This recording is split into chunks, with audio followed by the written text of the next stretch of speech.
about to see is true. The names have been changed to protect the innocent.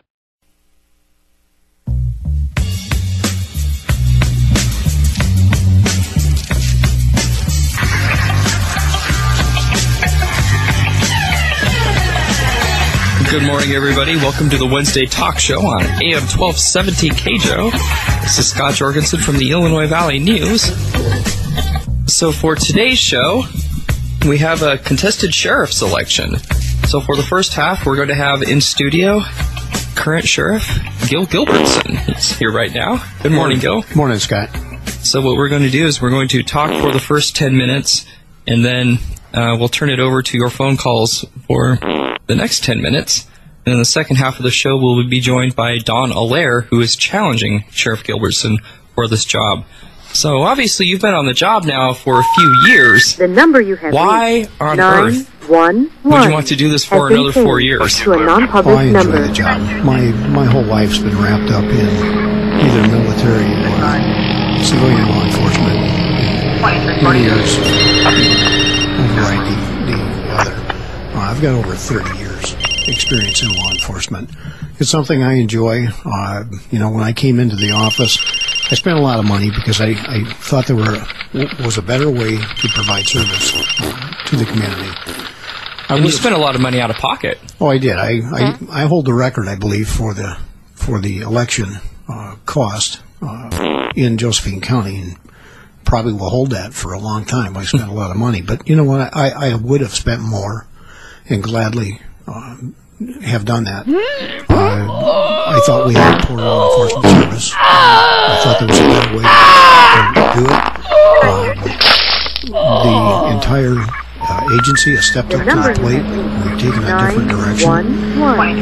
Just recently, the deputies are now getting out of their vehicles. They're actually going to be talking to people. They're going into businesses. They're going into communities to neighborhood watch areas to find out what problems are, maybe come up with some solutions. I want them out of their vehicles. In fact, the direction I gave, and this is just a ballpark guide, is I told them I want them to shut the car off 10 minutes every hour. And I want them to talk to somebody. I want them to go to the school, talk to the kids. I want them to go into a downtown beat, walk, make contact with people, get more in touch with the people that we serve. So this is more of an emphasis on community policing now. Absolutely, and a byproduct of that too is when you look, I look at every avenue I can here. Okay, in terms of saving extending the life of a vehicle, cost on gas. If you're down for 10 minutes every hour, it's 100. 10-hour shift. That's 100 minutes. That's an hour and a half that your vehicle's sitting without being, used. But more importantly, it's a matter of we need to work more with the people. And we're doing that. And so does this kind of dovetail with assigning specific deputies to certain areas? It's kind of the way that, and I can't say enough about the job that George Gasperson has done out in Cave Junction. I wish we could do more of that. We just don't have quite enough personnel to do that, to assign them. That's the old community-oriented policing concept, and I believe in it. If you have a deputy that works in your area, such as Deputy Gasperson in CJ, you know who everyone is. They know who you are. You develop a bond and a trust. And the deputy is going to know, he's going to have his pulse on what's happening in that area. And that lends itself to identifying the criminals and other nefarious activities going on and do something about it, because now you're in the community and you know what's going on. Let's talk about some of the cost-cutting measures that you've put into place within the department over the last few years. They're quite lengthy. In fact, I've got in front of me here my projects that we've been working on for some time. Some are completed, some are in progress, and a couple of them are on the shelf. Literally saving hundreds of thousands of dollars. I believe in working smarter. I believe in giving the public a return on their investment, and making it mean something. Just for an example, we went to in the jail, we went to one cold meal. That was breakfast. We're not violating any of their rights or anything. They're getting the nutritional meals, but we're saving $52,000 a year.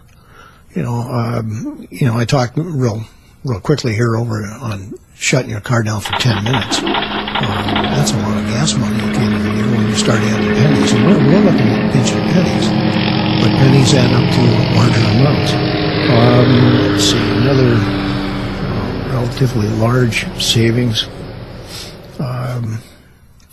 Court security is an issue that was just brought up, by several people. There is an opportunity for us. Number 911 has been turned to a non-public number. Just provided us with a survey of providing us more money to help sustain our court security here. Until that, we just didn't have the resources and the revenue to provide a stronger sense of security. With this new concept that may become a reality, we're certainly working towards that. And that is an issue, because there are 6 points of entry into that building. Right, and we identified a long time ago that we need to reduce it down to maybe a single or 2 points of entry, and so we can better control the security. I'd like to check everybody that's coming in so that they can't carry something, a weapon. We owe that to the public, and we're obliged to do that. We just have what we have for personnel, to a non-public number. That's how we deal with it. Well, there was some guy from Ashland who was caught fairly recently trying to carry a weapon into the Jackson County Jail.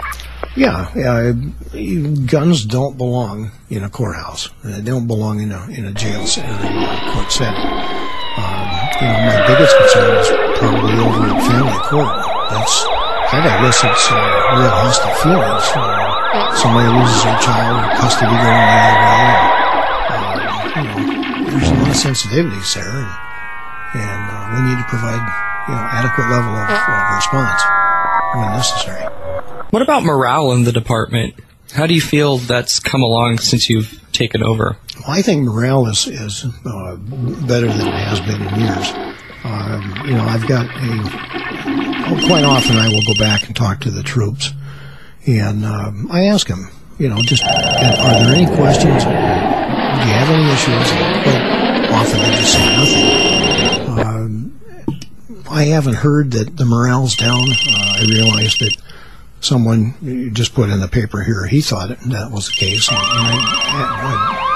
in a letter to the editor? Yeah, I just I think we have a proud group of people. I think they're working very hard. If you watch the newspapers now, you'll see the police blotter because the city of Grants Pass. Patrol 3-2 just yesterday, out on the scene of the accident. 49 in the jail from the city, 48 from the county.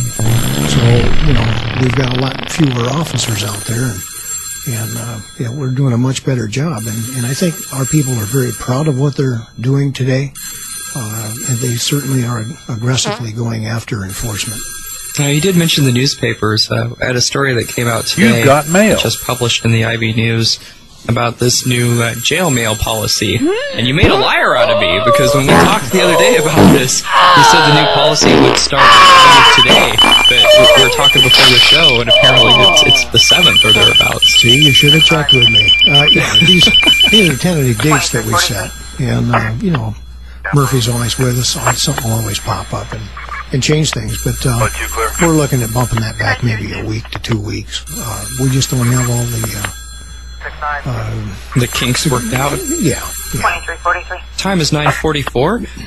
My guest for the first half of the program is Josephine County Sheriff Gil Gilbertson, and we're going to throw it open to your phone calls. So any questions that you have for Sheriff Gilbertson, fire away. 472-1270, 472-1270. We'll be right back after these messages.